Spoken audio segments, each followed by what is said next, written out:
The American southern border and the mass psychosis epidemic. A tragic example in Texas.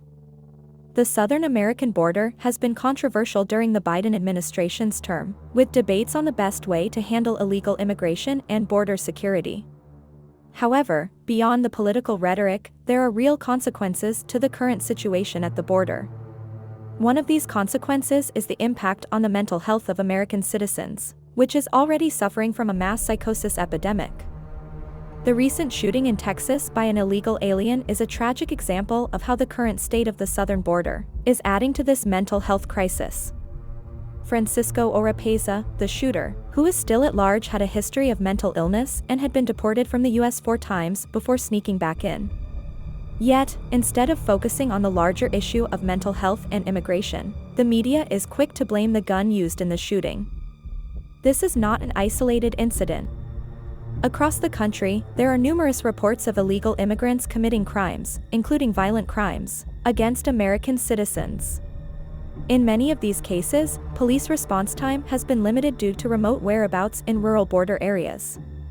This makes the ability to protect your family more important while waiting for authorities.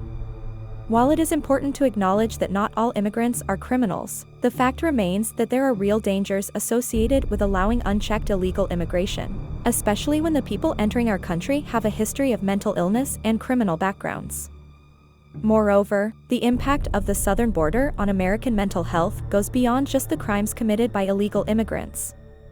The constant news coverage and political debate surrounding the border can create a sense of fear and anxiety among Americans. This fear is only amplified by the current mass psychosis epidemic in the U.S., which is characterized by a loss of touch with reality and a lack of trust in institutions. The more dangerous people we add to our society, the more chaotic it can get. One way to combat this mental health crisis is to prioritize the safety and well-being of American citizens by securing the southern border. This does not mean turning a blind eye to those who genuinely need asylum or those who want to come to the U.S. legally. Rather, it means creating a fair and just immigration system that is based on the needs of the American people and the safety of its citizens. Click the article link below for the full article.